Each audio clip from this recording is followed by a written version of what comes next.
2 Pedro, capítulo 3, vamos ler do verso 1 até o verso 13.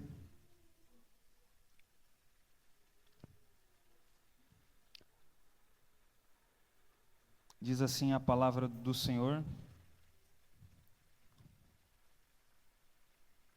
Amados, esta é agora a segunda epístola que vos escrevo. Em ambas, procuro despertar com lembranças a vossa mente esclarecida, para que vos recordeis das palavras que anteriormente foram ditas pelos santos profetas, bem como do mandamento do Senhor e Salvador, ensinado pelos vossos apóstolos. Tendo em conta, antes de tudo, que nos últimos dias virão escarnecedores com seus escárnios, andando segundo as próprias paixões, e dizendo: onde está a promessa da sua vinda? Porque desde que os pais dormiram, todas as coisas permanecem como desde o princípio da criação. Porque deliberadamente esquecem que de longo tempo houve céus, bem como terra, a qual surgiu da água, e através da água pela palavra de Deus, pela qual veio a perecer o mundo daquele tempo, afogado em água. Ora, os céus que agora existem e a terra, pela mesma palavra, têm sido entesourados para fogo, estando reservados para o dia do juízo e destruição dos homens ímpios. Há, todavia, uma coisa, amados, que não deveis esquecer, que para o Senhor um dia é como 1000 anos, e 1000 anos como um dia. Não retarda o Senhor a sua promessa, como alguns a julgam demorada. Pelo contrário, Ele é longânimo para convosco, não querendo que nenhum pereça, senão que todos cheguem ao arrependimento. Virá, entretanto, como ladrão o dia do Senhor, no qual os céus passarão com estrepitoso estrondo, e os elementos se desfarão abrasados. Também a terra e as obras que nela existem serão atingidas. Visto que todas estas coisas hão de ser assim desfeitas, deveis ser tais como os que vivem em santo procedimento e piedade, esperando e apressando a vinda do dia de Deus, por causa do qual os céus incendiados serão desfeitos e os elementos abrasados se derreterão. Nós, porém, segundo a sua promessa, esperamos novos céus e nova terra, nos quais habita a justiça. Até aqui. Vamos fazer mais uma breve oração, pedindo a clareza do Espírito sobre os nossos corações. Nosso Deus, estamos mais uma vez com a Bíblia aberta para ouvirmos a Tua voz, Senhor. Que o Senhor possa falar ao coração de cada irmão e irmã aqui presente. Que possamos, ó Deus, compreender as verdades da Tua Santa Escritura. Que ela venha gerar em nós, Senhor, fruto que glorifique o Teu nome, ó Pai. Pedimos que nos dê compreensão, porque nossa mente é limitada, nós somos falhos, mas o Senhor é santo e perfeito. E a palavra é Tua, Senhor, e ela não volta vazia. Nós Te agradecemos e oramos em nome de Jesus. Amém. Meus irmãos, estava meditando neste texto, na verdade em toda esta carta, né? E pensando também no ritmo da vida que nós temos hoje. Parece que virou clichê, né? Qualquer pessoa que você pare para conversar, que está muito envolvida em projetos e correria, todo mundo reclama da falta de tempo, né? Estamos aí indo para o final de mais um ano, né? 2024, estamos já no último mês, quase na metade do mês. E todos nós temos a sensação de que o tempo está passando muito rápido. E isso faz com que nós percamos uma habilidade que é a habilidade de esperar. A paciência de esperar as coisas acontecerem, a paciência de esperar o tempo certo de cada coisa, como disse Salomão em Eclesiastes, por causa desse ritmo acelerado que nós vivemos nos dias de hoje.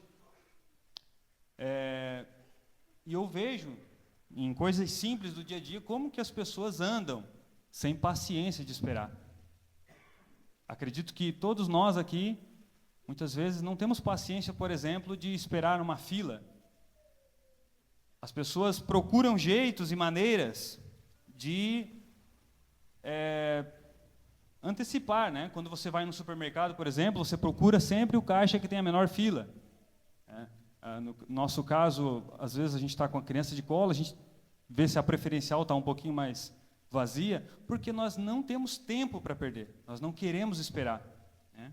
Eu também olho muitas vezes para os alunos na escola, né? Até às vezes eu acabo pegando no pé deles, porque na escola municipal é feito o momento cívico. Uma vez por semana, os alunos precisam cantar o hino nacional e o hino de Içara. E os alunos ficam de pé, todos eles alinhados, olhando para as bandeiras, e para eles aquele momento parece 1000 anos, né? Eles ficam entediados, e quando é engraçado, porque quando terminam de cantar o hino de Içara, todos eles se atiram na cadeira, né? Que parece que estão há um dia e meio em pé, né? Por quê? Porque ficam impacientes. Ou, por exemplo, quando estamos aplicando uma prova em que aqueles mais desenvolvidos terminam primeiro e precisam esperar quietinhos os demais terminarem, eles ficam batendo na carteira, ficam agoniados, perguntando que hora é, porque as pessoas perderam essa habilidade de esperar. Não temos aqui uma explicação, né? Talvez pelo motivo da correria que eu falei, com certeza os profissionais da área da psicologia devem ter a sua explicação. Mas o que nos interessa para esta meditação, aqui na carta de Pedro, é que Pedro escreveu a sua carta para corrigir alguns problemas doutrinários que a igreja estava sofrendo, principalmente no que diz respeito à vinda de Cristo, principalmente que no diz respeito ao fim dos tempos. E nós vamos observar que Pedro escreveu essa segunda carta como continuação da primeira. Como é que você percebe isso, né? O Pedro, ele nem identifica, aqui no capítulo 1 desta carta, ele nem identifica para quem que ele está escrevendo, porque ele já fez isso lá na primeira. Ele escreveu para as 5 províncias romanas: Ponto, Galácia, Capadócia, Ásia e Bitínia.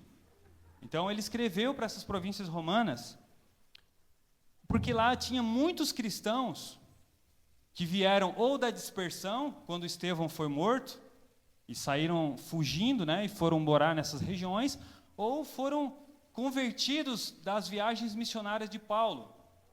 Paulo deixou muitos cristãos nesses locais. E agora Pedro, apóstolo, né, um dos principais ali, começa a escrever cartas para ajudar os irmãos a resolverem problemas doutrinários. No tempo da igreja primitiva era assim, né? Não foi possível os apóstolos pararem e escreverem livros sobre determinados assuntos, sobre determinados temas. Não, eles identificavam os problemas que aquela igreja estava vivendo e enviavam cartas com recomendações, com conselhos, com a voz de Deus orientando aquele povo. E graças a Deus por isso, porque hoje nós temos estas cartas maravilhosas no Novo Testamento que nos ajudam a resolver, por mais que tenham mais de 2000 anos, nos ajudam a resolver problemas hoje. Então você vê que Pedro aqui está escrevendo já a sua segunda carta. E um destes problemas que Pedro trata nesta carta era justamente sobre a dificuldade que alguns cristãos estavam em esperar a volta do Senhor Jesus. A igreja estava vivendo um momento muito intenso de perseguição, de heresias tentando minar a igreja, e as pessoas começaram a desfalecer no meio do caminho, enquanto esperavam o Senhor. É claro que o Senhor não veio naquele tempo, já se passaram 2025 anos, e ele ainda não voltou. Mas aquelas pessoas não sabiam que ele iria levar tanto tempo. Então elas achavam que ele poderia vir a qualquer momento.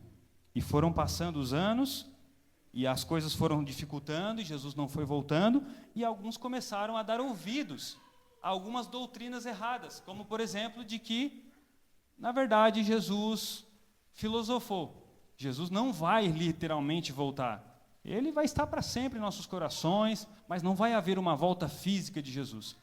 Havia um determinado grupo que estava ensinando isso, já na igreja primitiva. Então houve um cansaço por parte de alguns nesta espera, porque viam que as coisas não estavam bem e que Jesus não voltava. Então aqui Pedro vai escrever esta carta, e já no versículo 1 do capítulo 3 que nós lemos, ele vai dizer qual foi o objetivo de ele escrever tanto a primeira carta quanto esta segunda, tá? Ele fala nesse capítulo aqui, no capítulo 3, no versículo 1, qual foi o objetivo dele em escrever esta carta. Então, leiamos novamente aqui capítulo 3 e versículo 1. Amados, esta é agora a segunda epístola que vos escrevo, em ambas procuro despertar com lembranças a vossa mente esclarecida. Então, qual é o objetivo de Pedro aqui ao escrever essas duas cartas? Despertar com lembranças a vossa mente esclarecida. Ou seja, alguma coisa estava sendo esquecida por parte desses irmãos. Então, ele está aqui tentando lembrar coisas que foram ditas, tanto pelos profetas, como pelo Senhor Jesus, como pelos apóstolos. Mas ele diz que a mente deles não era ingênua, que a mente deles não era inocente, é uma mente esclarecida, eles já tinham ouvido. Pedro só estava fazendo o papel aqui de lembrar.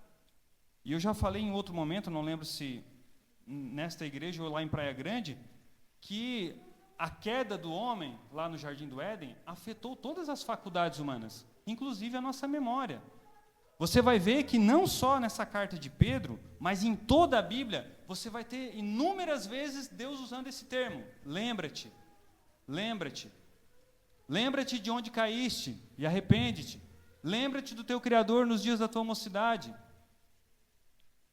Então há um apelo na Bíblia para que a gente se lembre. Por quê? Porque a nossa memória ela foi afetada na queda.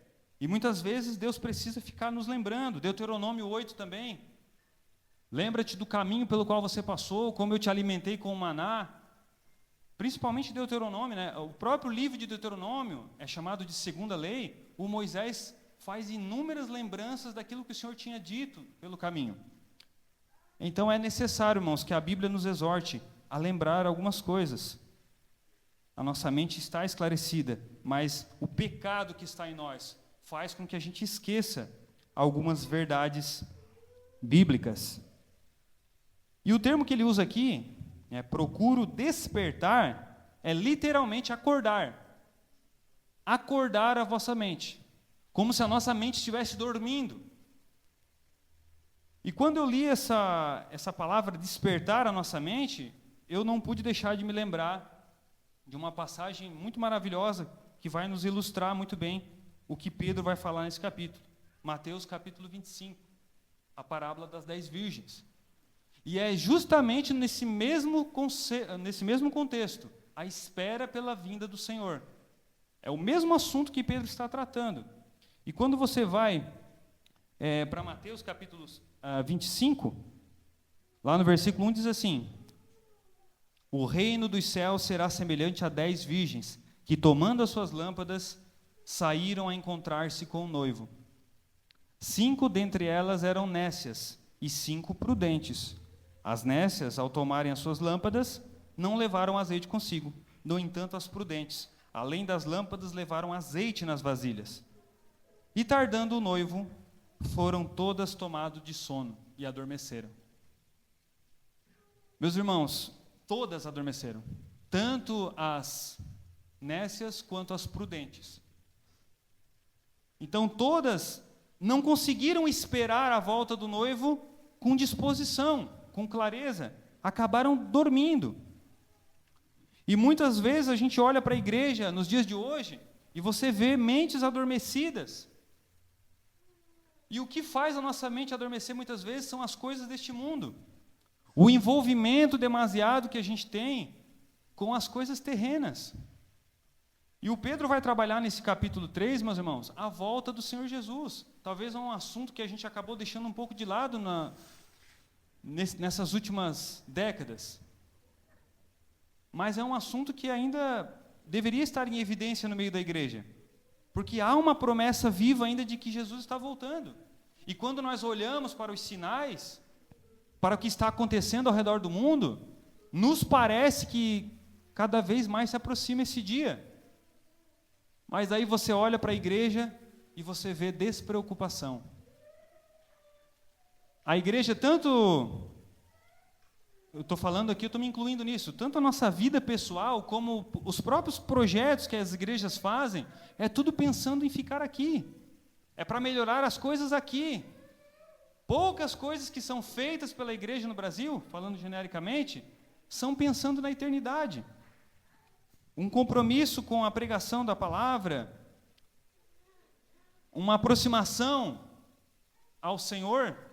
Não, as coisas são feitas como se a gente fosse ficar aqui mesmo. Como se as coisas deste mundo fossem durar para sempre. O que é isso? Mentes adormecidas, mentes que estão dormindo, estão distraídas. Essas 10 virgens, elas estavam na iminência de se encontrar com o noivo, mas pela demora acabaram dormindo. A diferença entre as nécias e as loucas, entre as nécias e as prudentes, é que as prudentes já deixaram ali a reserva de azeite, que nós sabemos, né, simboliza o Espírito Santo. Então, a diferença na nossa vida como igreja, que vai ficar nos lembrando e nos alertando que o noivo vem, é o Espírito Santo. É o Espírito Santo que no momento que a gente se sente fraco, que no momento que a gente se sente distante da palavra de Deus, que vai nos empurrar, que vai nos acordar, que vai dar um chacoalhão na nossa mente dizendo: olha, o Senhor está voltando. Mantenha a sua vida em conformidade com esta verdade. Não baixe a guarda, não cochile. Nós precisamos desse azeite. E isso foi o que fez diferença na vida dessas mulheres prudentes. Então, quando chegou o noivo, as nécias não estavam preparadas, porque não tinham essa reserva de azeite. Então, nós vemos que Pedro fala: procuro despertar com lembrança a vossa mente esclarecida. Versículo 2. Para que vos recordeis das palavras que anteriormente foram ditas pelos santos profetas, bem como do mandamento do Senhor e Salvador, ensinado pelos vossos apóstolos. Então, notem que essa palavra ela é muito frequente aqui nas cartas de Pedro. Lembrança, recordação, né? Se a gente volta, por exemplo, aqui no capítulo 1 dessa carta, olha só o que diz 1 e 12. Por esta razão, sempre estarei pronto para trazer-vos lembrados acerca destas coisas, embora estejais certos da verdade, já presente convosco, nela confirmados. Então a gente já conhece a palavra, já tem certeza de algumas coisas. E ainda assim o Pedro sente a necessidade de lembrar. E olha ainda o versículo 13. Também considero justo, enquanto estou neste tabernáculo, despertar-vos com estas lembranças. Versículo 15, mas da minha parte, esforçar-me-ei diligentemente por fazer que todo o tempo, mesmo depois da minha partida, conserveis lembrança de tudo. Então há uma preocupação de Pedro e do Espírito Santo, que a gente lembre. E aqui no capítulo 3, versículo 2, diz que a gente precisa recordar das palavras que foram ditas aqui por três grupos de pessoas: profetas, o Senhor Jesus e os apóstolos. Então estas palavras foram ditas porque falavam numa mesma coisa, numa mesma linguagem, diziam respeito a uma mesma verdade que a gente precisa trazer à memória. No capítulo 1 e versículo 19 desta carta, ele ilustra melhor o que seria esta palavra. Diz assim: temos assim tanto mais confirmada a palavra profética, e fazeis bem em atendê-la, como uma candeia que brilha em lugar tenebroso, até que o dia clareie e a estrela da alva nasça em vosso coração. Então Pedro diz: o que nós estamos falando já foi dito pelos profetas, já foi dito pelo Senhor Jesus, nós só estamos confirmando. Ele usa uma expressão aqui como se cada um dos profetas e dos apóstolos fosse uma pequena luz no meio das trevas. O Senhor Jesus é o sol. É a luz principal, é aquilo que vai trazer clareza total às nossas mentes. Mas antes que esse sol aparecesse, lá os profetas vinham cada um deles como uma pequena luz, iluminando no mundo de trevas. Temos confirmado a palavra profética. Uma candeia que brilha em lugar tenebroso. Então, se você colocar uma candeia num lugar bem escuro, ela vai trazer um pouco de luz, mas não vai clarear tudo. E quando Cristo, até que apareça a estrela da alva em vosso coração, até que Cristo clareie de verdade. E parece que o mundo hoje ele está nesta fase tenebrosa de novo. É claro que Cristo está presente no mundo através da igreja, né? Mas nós somos pequenos luzeiros no mundo de trevas, até que Cristo volte novamente para implantar o seu reino glorioso. Fisicamente. E os corações sejam iluminados para sempre. Então nós precisamos prestar atenção a estas palavras. Tudo aquilo que os profetas, as velhas verdades que a gente costuma falar aqui. Muitos hoje estão correndo atrás de inovações, de coisas que ninguém nunca viu, coisas que ninguém nunca disse. A última verdade que você não sabia, quando na verdade o que a gente precisa é lembrar daquilo que foi dito há mais de 2000 anos atrás. Talvez o mundo muitas vezes não entenda por que a gente repete. Que povo ultrapassado, que não se atualiza. Quando você vê pastores dizendo que a Bíblia precisa ser atualizada, por exemplo, que não entenderam que a Bíblia não precisa ser atualizada, ela precisa ser lembrada diariamente com a ajuda do Espírito Santo. Então o Pedro fala aqui nesse versículo 2, que a gente precisa se recordar do que foi dito pelos profetas e também pelo Senhor e também pelos apóstolos. É isso que a gente precisa lembrar. Incomodar a nossa mente, a nossa memória. Se ela está esquecendo dessas verdades, a gente precisa incomodá-la, lembrá-la disso. Versículo 3. Tendo em conta, antes de tudo, que nos últimos dias virão escarnecedores, com seus escárnios, andando segundo as suas próprias paixões. Esse tendo em conta aqui, irmãos, é um sinônimo aqui para lembrando. Mais uma vez ele repete o lembrar com outra palavra. Tendo em conta, ou seja, lembrando, levando em consideração. Uma coisa que a gente precisa lembrar é que já foi dito pelos profetas, e foi dito pelo Senhor Jesus, e foi dito pelos apóstolos, que nos últimos dias viriam escarnecedores com seus escárnios. Escarnecedores que seguirão suas próprias paixões. O que é escarnecer? O que é um escarnecedor? Que trata com desprezo, com desdém. Então, muitos hoje tratam a palavra de Deus com desprezo. Ignoram o poder que ela tem, as verdades que são estabelecidas, querem mudar a verdade de Deus. Escarnecedores que seguem as suas próprias paixões, querem acumular ouvintes. Paulo também escreve aos Timóteos, tendo comichão nos ouvidos, quer se cercar de doutores. E não é a primeira vez que nós vemos isso na Bíblia. Alguém tentando deturpar a palavra de Deus. Quando a gente fala em apostasia, talvez no imaginário da maioria dos cristãos venha o ateísmo.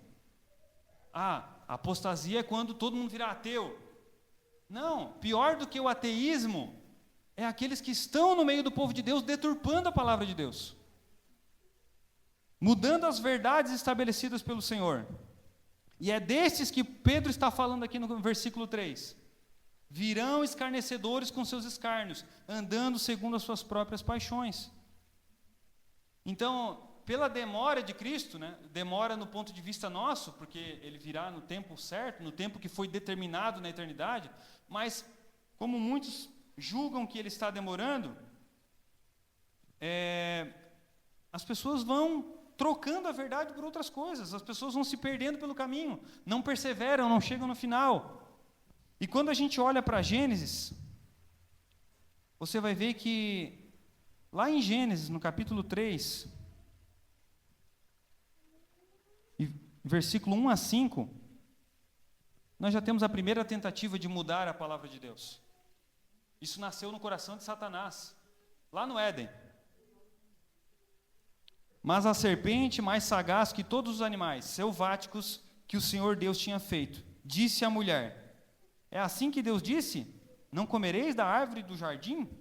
Respondeu-lhe a mulher: do fruto das árvores do jardim podemos comer, mas do fruto da árvore que está no meio do jardim, disse Deus: dele não comereis, nem tocareis nele para que não morrais. Então a serpente disse à mulher: é certo que não morrereis, porque Deus sabe que no dia em que dele comerdes, se vos abrirão os olhos, e como Deus sereis conhecedores do bem e do mal. Primeira tentativa de usurpação da palavra de Deus. Deus já tinha estabelecido algumas verdades para Adão e Eva, mesmo que não havia registro, mas era a palavra de Deus. A palavra de Deus não é só o livro impresso, é o que sai da boca de Deus. E Adão já tinha uma ordem bem clara. E a serpente, que é Satanás, diz: não, Deus não falou assim, vocês entenderam errado. E quantos hoje dão ouvidos a Satanás ainda? Quando vem ensinos falsos tentando deturpar a palavra de Deus, dizendo que não é assim, que a gente entendeu errado, que a Bíblia precisa ser atualizada. Pedro está falando disso. Esses escarnecedores tratam a palavra de Deus com desprezo. Não podemos dar ouvido. Quantas pessoas que desobedecem aos mandamentos do Senhor. Um outro exemplo que eu me lembrei, lendo essa passagem de Pedro, está em 1 Samuel 10. No versículo 8, o Samuel falou assim para Saul: tu, porém, descerás adiante de mim a Gilgal, e eis que eu descerei a ti para sacrificar holocausto e para apresentar ofertas pacíficas. 7 dias esperarás, até que eu venha ter contigo e te declare o que hás de fazer. Então Samuel estava passando orientações para o Saul quanto ao que fazer. Daí lá no capítulo 13 e no versículo 8, diz assim: esperou Saul 7 dias, segundo o prazo determinado por Samuel. Não vindo, porém, Samuel a Gilgal, o povo se foi espalhando dali. Então disse Saul: trazei-me aqui o holocausto e as ofertas pacíficas. E ofereceu o holocausto. Mal acabara de oferecer o holocausto, eis que chega Samuel. Saul lhe saiu ao encontro para o saudar. Então notem que havia uma ordem de Deus. Samuel estava representando a vontade de Deus naquele momento. Era para ele aguardar, ele não podia oferecer aquele sacrifício. E o Samuel deu o prazo de 7 dias. Então, ele viu que chegou os 7 dias, o Samuel não apareceu, ele mesmo tomou a frente e quis oferecer os sacrifícios, mas diz a Bíblia que naquele mesmo momento Samuel chegou. Então, eu imagino que no início do dia já, o Saul não esperou nem chegar no final do dia. No início do dia ele já disse: não, Samuel não vai vir, vou ter que fazer do meu jeito. Isso para mim serve como uma ilustração da igreja atual também, que muitas vezes há uma determinação de Deus na Bíblia de como nós devemos cultuar a Ele, como devemos servir a Ele, e as pessoas querem fazer do seu jeito. As pessoas querem aplicar métodos que Deus não mandou aplicar, querem usar artifícios que Deus não mandou usar, assim como Saul fez. São escarnecedores, não dão a mínima para a vontade de Deus, não procuram saber qual é a vontade de Deus. O Pedro disse que haveria esse tipo de cristão no meio da igreja. Então, muitas vezes a gente fica preocupado com o satanista, com o ateu, que estão lá fora. Esses claramente estão perdidos, mas muitos estão infiltrados dentro das igrejas, escarnecendo da palavra de Deus, levando o povo ao erro. E Pedro diz para a gente se lembrar disso. Enquanto a gente espera o Senhor, enquanto Ele não volta, a igreja está sendo assediada, a igreja está sendo atacada, a igreja está sofrendo tentativas de confusão quanto à sua doutrina. Versículo 4, para a gente caminhar. Capítulo 3 de 2 Pedro, versículo 4. E o que esses escarnecedores dizem, né? E dizendo: onde está a promessa da sua vinda? Porque desde que os pais dormiram, todas as coisas permanecem como desde o princípio da criação. Então, um dos questionamentos que são levantados aqui por esses escarnecedores é: Jesus falou que vai voltar, mas como assim? Já fazem 40 anos, aproximadamente, que ele morreu. Então, olhem só o tamanho da dificuldade que a gente vive hoje, em 2024. Pedro escreveu essa carta mais ou menos no ano 64 depois de Cristo. E já naquele tempo, né, fazia 35 a 40 anos que Jesus tinha subido aos céus, já naquele tempo eles estavam acusando que estava demorando. 35, 40 anos depois, Jesus não vai voltar? Que demora é essa? Ele não vai voltar. Todas as coisas permanecem igual desde a da criação, né? Imagina hoje. As pessoas olham hoje, o que esse povo está pensando? Já fazem 2025 anos que Jesus esteve nessa terra e estão dizendo ainda que ele vai voltar? Então talvez o desafio hoje seja muito maior, mas o Pedro já dá recomendações aqui, nesse momento, 40 anos depois. Tinha gente já questionando, onde está a promessa da sua vinda? Porque desde que os pais dormiram, todas as coisas permanecem como desde o princípio. Provavelmente ele estava aqui combatendo uma corrente filosófica grega. Tá? Os estoicos e epicureus, que são citados por Paulo, os epicureus defendiam que a natureza não mudava, tá? Que ela era sempre a mesma coisa, o mesmo ciclo, né? Era feita de ciclos. Então esses filósofos defendiam isso. A natureza permanece imutável. Então provavelmente Pedro aqui está rebatendo, né, essa corrente filosófica. Então ele está dizendo que o pessoal usava isso como argumento para dizer, não, Jesus não vai voltar. As coisas vão permanecer iguais. Podem viver as suas vidas, conquistarem os seus projetos pessoais, que Jesus não vai voltar. Ele vai ficar nos nossos corações, a gente vai falando do amor dele, do perdão, mas ele não vai voltar. Isso levava as pessoas a viverem as suas vidas de qualquer maneira. Não foi a primeira vez também que a Bíblia registra um povo esperando alguém e se apostatando pela demora. Quando a gente vai para Êxodo, no capítulo 32, a gente vê um episódio muito parecido que nos ajuda a entender o que acontece quando as pessoas não esperam mais, quando a gente perde aquela expectativa, aquele desejo para que o Senhor volte. Capítulo 32 de Êxodo. Mas vendo o povo que Moisés tardara em descer do monte, acercou-se de Arão e lhe disse, levanta-te, faze-nos deuses que vão adiante de nós, pois quanto a este Moisés, o homem que nos tirou do Egito, não sabemos o que lhe terá sucedido. Disse-lhes Arão, tirai as argolas de ouro e das orelhas de vossas mulheres, vossos filhos e vossas filhas, e trazei-mos aqui. Então, tirou o povo das orelhas as argolas e os trouxe a Arão. Este, recebendo-as, trabalhou no ouro com o buril, e fez dele um bezerro fundido. Então disseram, são estes, ó Israel, teus deuses, que te tiraram da terra do Egito. Muito semelhante ao que a gente vive hoje. Moisés subiu para receber as tábuas da lei. Não significa que o povo estava sem lei até aquele momento. Deus já havia dado orientações para o povo através de Moisés. O que estava acontecendo ali no monte é que isso ia ser registrado. Ia ser a lei registrada. Mas o povo achou que Moisés não voltava mais. E o que fez? Ao invés de permanecerem fiéis ao Senhor, buscarem a vontade de Deus, pediram para Arão construir um outro Deus. Caíram na idolatria, apostataram da fé. Então, aqui já fica um reflexo de que nós estamos num momento em que Cristo subiu, como se Cristo tivesse subido ao monte, e nós estamos aguardando Ele voltar. Mas alguns acham que Ele está demorando. Então, como Ele está demorando, passam a viver a vida como querem, indiferentes à vontade de Deus e aos seus mandamentos. Fica um grande reflexo. As pessoas se apostatam da fé quando deixam de esperar pelo Senhor. Quando a volta do Senhor não é mais importante. Às vezes a gente faz a vida aqui ficar tão boa que parece que se Jesus vier, vai estragar tudo.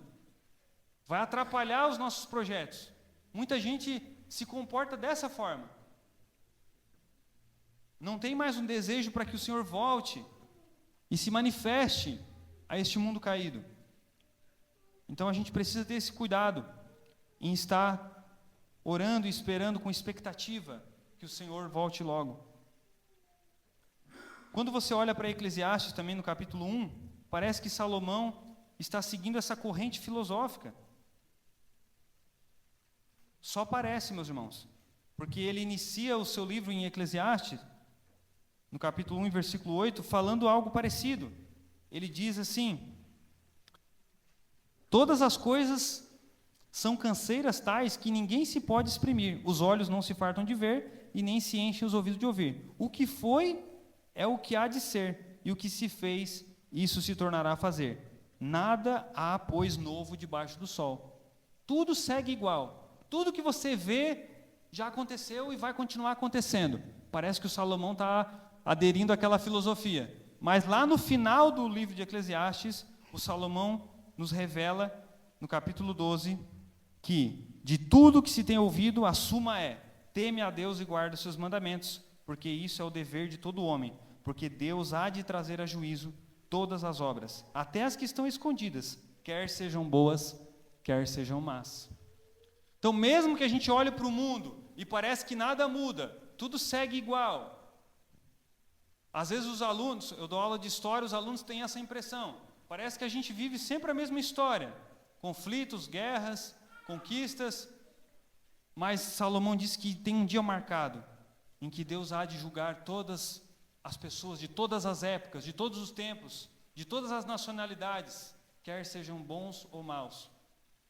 Então nós devemos viver a vida hoje, a vida cristã, com essa consciência de que nós não sabemos esse dia, não sabemos quando é, mas devemos viver como se fosse hoje ainda, como se fosse amanhã, trabalhando para o Senhor. O Guga também citou isso aqui, devemos trabalhar, enquanto esperamos o Senhor, nós devemos trabalhar, devemos fazer o que o Senhor nos mandou fazer, e não apostatar da fé, e não buscar atender os nossos próprios caprichos. O Pedro está preocupado com isso na sua carta, e ele trata de que alguns questionam a volta do Senhor. Capítulo 3, versículo 5, dá uma acelerada aqui para a gente encerrar, diz assim: porque deliberadamente esquecem que de longo tempo houve céus, bem como terra, a qual surgiu da água, e através da água pela palavra de Deus. Então Pedro está dizendo que estes que dizem que Jesus está demorando, esses escarnecedores que mudam a palavra de Deus, eles esquecem deliberadamente. O que quer dizer essa palavra? Não é um esquecimento acidental, não é aquele esquecimento que eu falei, que a gente foi afetado pela queda, é um esquecimento proposital. Eles escolhem esquecer. Eles ignoram o que está registrado na palavra, que Deus manteve o mundo igual por muito tempo, e as pessoas ficaram distraídas com esta rotina, até que veio o dilúvio. O Pedro está lembrando os seus ouvintes que já houve um período assim, em que o pessoal estava vivendo a vida tranquilamente, e foram surpreendidos por um dilúvio que destruiu a todos. É um esquecimento deliberado. Quando você olha para Mateus capítulo 24, o Senhor Jesus cita exatamente a mesma coisa, quando ele fala do dilúvio, do tempo do dilúvio. Jesus disse assim em 24 e 37 de Mateus: pois assim como foi nos dias de Noé, também será a vinda do Filho do Homem. Jesus está falando da vinda dele mesmo. Vai ser igual nos dias de Noé. E como é que estava nos dias de Noé? O povo estava vivendo tranquilamente, sem preocupar-se com nada. E ele continua ainda, Jesus continua dizendo: porquanto assim como nos dias de Noé, anteriores ao dilúvio, comiam, bebiam, casavam, davam-se em casamento, até o dia em que Noé entrou na arca, e não o perceberam, senão quando veio o dilúvio e os levou a todos. Assim será também a vinda do Filho do Homem. É o Senhor Jesus falando. O Senhor Jesus lembrando os seus discípulos, e o Pedro certamente falou na sua carta, tendo isso em memória, de que as pessoas ignoram o tempo do dilúvio, porque ele ouviu do próprio Senhor Jesus. E o que condenou aquela geração do tempo de Noé, e o que vai condenar a nossa geração, é a ignorância contra a palavra. É o não valorizar a Escritura como sendo a verdade, a voz de Deus. E o Pedro fala disso aqui no versículo. A terra, ela surgiu da água e através da água. Ele cita 2 vezes a água aqui, porque ele disse literalmente a água surgiu da terra, a terra surgiu da água e também através da água. A água, muitas vezes, é um símbolo da palavra de Deus. Jesus, certa feita, disse para os seus discípulos: vós estáis limpos pela palavra que eu vos tenho falado. Então a água também simboliza a palavra de Deus. Então quando a gente ouve a palavra de Deus e a gente atende a palavra de Deus, nós somos purificados. E o mundo daquela época foi purificado por esta água do dilúvio. Eles foram condenados pela palavra que eles rejeitaram. Noé, pregoeiro da justiça. A própria vida de Noé era um testemunho vivo. Não sabemos quantas horas ele pregou para aquelas pessoas, se ele pregou alguma vez ou não, mas certamente esse povo não estará inocente. Foi falado isso aqui também na escola. Por quê? Porque eles rejeitaram a palavra de Deus. Então essa água que é a palavra de Deus, ela tanto sacia a sede, como ela afoga os pecadores. A mesma água que Deus usou lá na criação, o Pedro está falando aqui, a mesma água que Deus usou para saciar a sede da humanidade, Ele usou para matar todo mundo no dilúvio. A palavra de Deus, ela tem o mesmo efeito da água. Ela tanto alimenta os salvos, ela tanto nos dá condições de caminhar, quanto ela mata os ímpios. Jesus é visto no Apocalipse como tirando uma espada da sua boca, que é a palavra de Deus. Então a palavra de Deus, ela tem esse efeito duplo. Ela alimenta os salvos e ela condena os ímpios. Isso também é confirmado em outros textos bíblicos. O próprio Pedro, irmãos, na sua primeira carta, no capítulo 2 e versículo 6, ele diz isso. Pois isso está na Escritura: eis que ponho em Sião uma pedra angular, eleita e preciosa, e quem nela crer não será de modo algum envergonhado.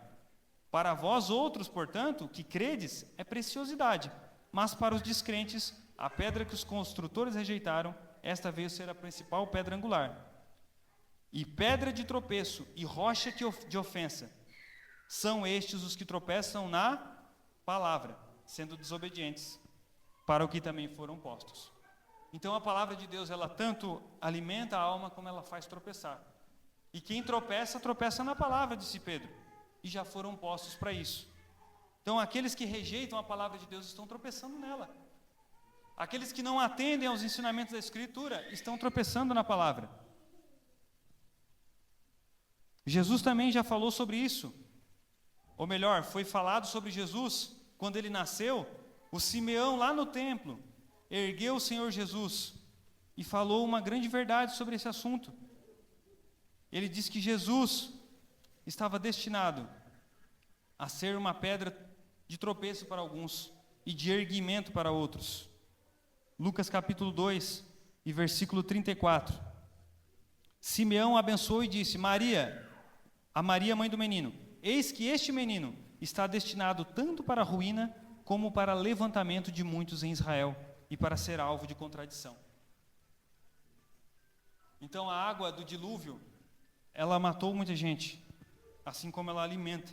A palavra de Deus tem o mesmo efeito. Que a gente possa se alimentar da palavra de Deus, para que ela não venha nos condenar naquele grande dia. Voltando aqui para a nossa carta de Pedro, já estamos finalizando, versículo 7. Ora, os céus que agora existem e a terra, pela mesma palavra, têm sido entesourados para o fogo, estando reservados para o dia do juízo e destruição dos homens ímpios. Então ele faz ali 3 momentos que a palavra de Deus trabalhou. A palavra de Deus trouxe à existência a terra da água. A palavra de Deus, através do dilúvio, também matou aquela geração. E a palavra de Deus ainda vai matar a nossa geração, no dia do juízo final. E agora não será mais um dilúvio, não será mais afogados, vai ser pior. E ele não fala só da destruição da terra, agora ele fala da destruição dos céus e da terra. É claro que Existe toda uma discussão aqui sobre a questão do ser destruição literal ou ser uma purificação, mas o fato é que Deus vai agir de alguma forma nesse mundo caído e naquilo que não está no lugar. Mas isso tudo através da sua palavra, através de Cristo, através do seu santo poder. E Pedro está trazendo tudo isso à memória dos seus ouvintes. Então, os escarnecedores da palavra não lembram disso. E assim como os pregadores de hoje, do nosso século, também não lembram. Esquecem de olhar para essas verdades e continuam zombando da palavra de Deus, continuam desprezando. Precisamos ficar vigilantes e atentos até que o Senhor volte. Versículo 8. Há todavia uma coisa, amados, que não deveis esquecer, que para o Senhor um dia é como 1000 anos, e 1000 anos como um dia. Mais uma vez, a palavra esquecer aparece aqui. Além de tudo isso que eu disse para vocês, o Pedro está falando, para vocês lembrarem, eu quero também que vocês não esqueçam que um dia para o Senhor é como 1000 anos, e 1000 anos como um dia. Aqui ele não está falando literalmente que Deus transforma um ano em 1000 dias ou 1000 dias em um ano. Ele está mostrando como que a história é maior do que nós. E Deus é maior do que a história. Ou seja, Deus é atemporal. Eu estava até ouvindo o Leandro Lima pregando nesse texto, e ele falou que existe algo chamado de soberba histórica. Ou seja, muita gente em determinada geração acha que tudo diz respeito àquele tempo, àquela geração. Todas as coisas têm que acontecer no meu tempo.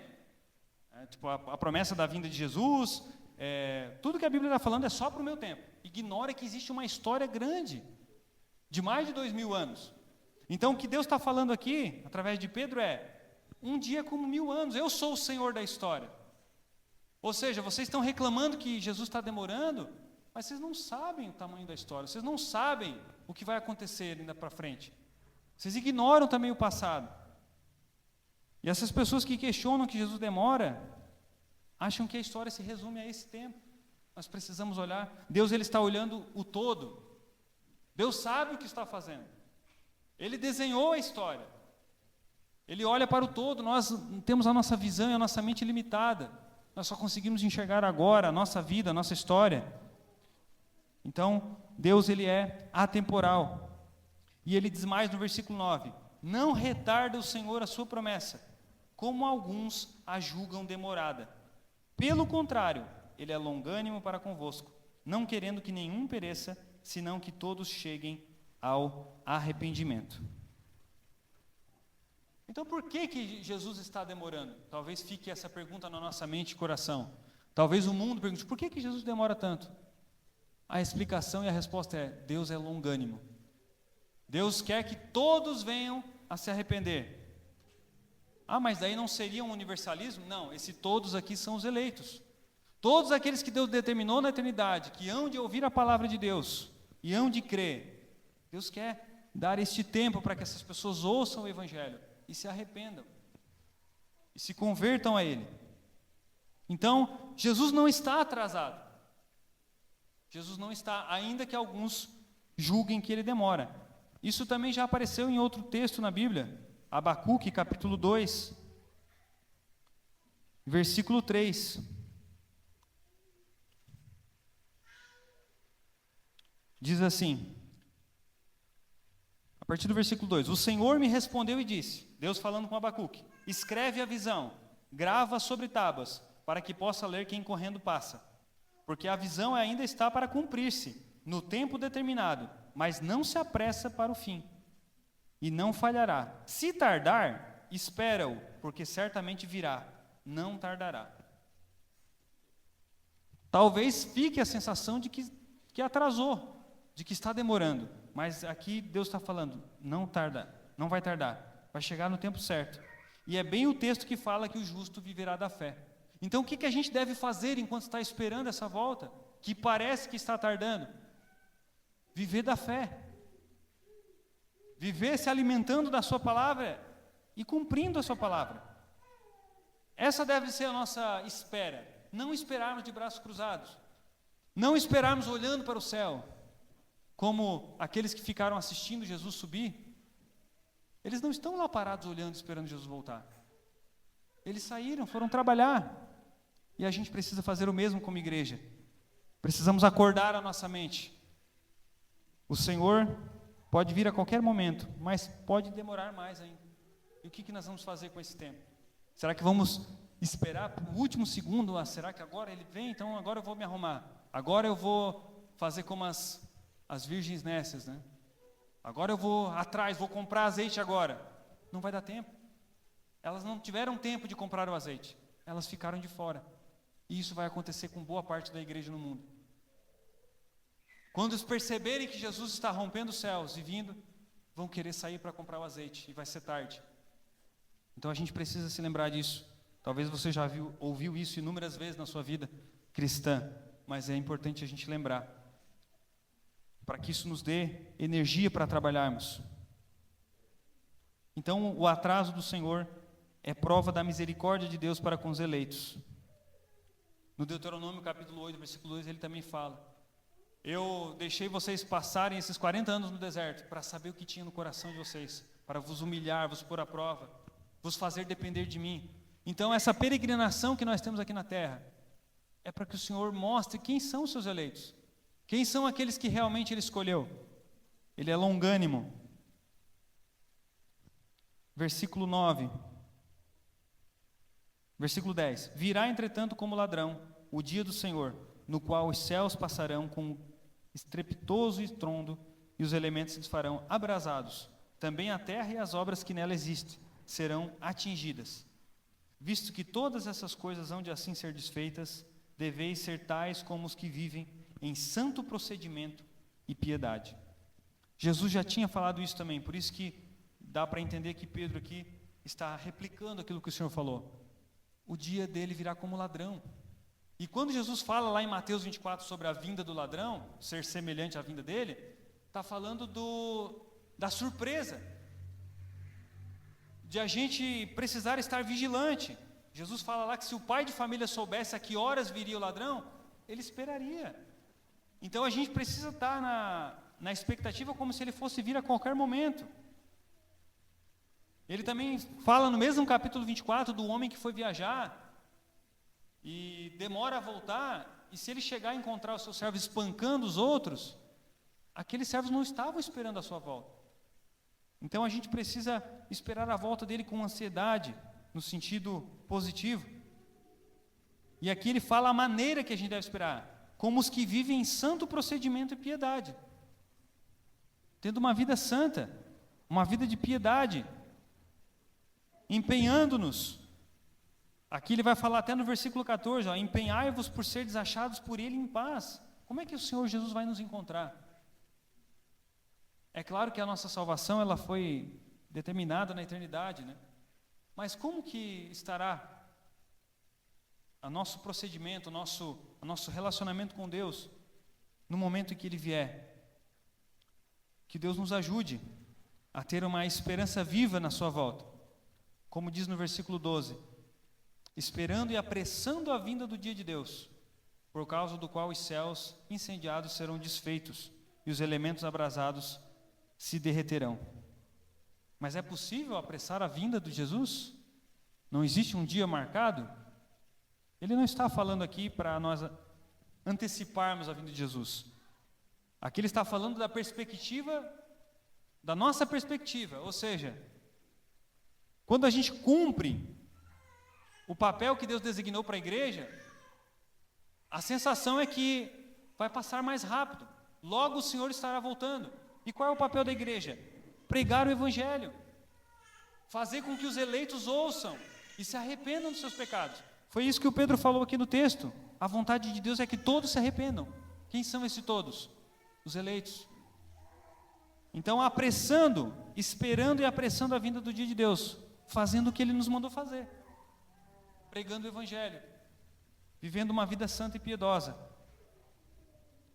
Versículo 13, nós, porém, segundo a sua promessa, esperamos novos céus e nova terra, nos quais habita a justiça. A gente olha às vezes para os noticiários e para o mundo, né? E isso deveria nos levar a cada vez mais querer o novo céu e a nova terra. Porque coisas horríveis acontecem diariamente. E nós sabemos que quando o Senhor voltar, Ele vai restaurar todas as coisas. Nós vamos viver para sempre com Ele. As coisas ruins que a gente vive serão aniquiladas. Então, isso deve nos gerar um desejo pela eternidade, uma expectativa, que a gente possa orar nesse sentido, que a gente possa trabalhar incansavelmente para o Senhor, lembrando dessas verdades que são esquecidas por muitas igrejas que tentam deixar a vida confortável aqui.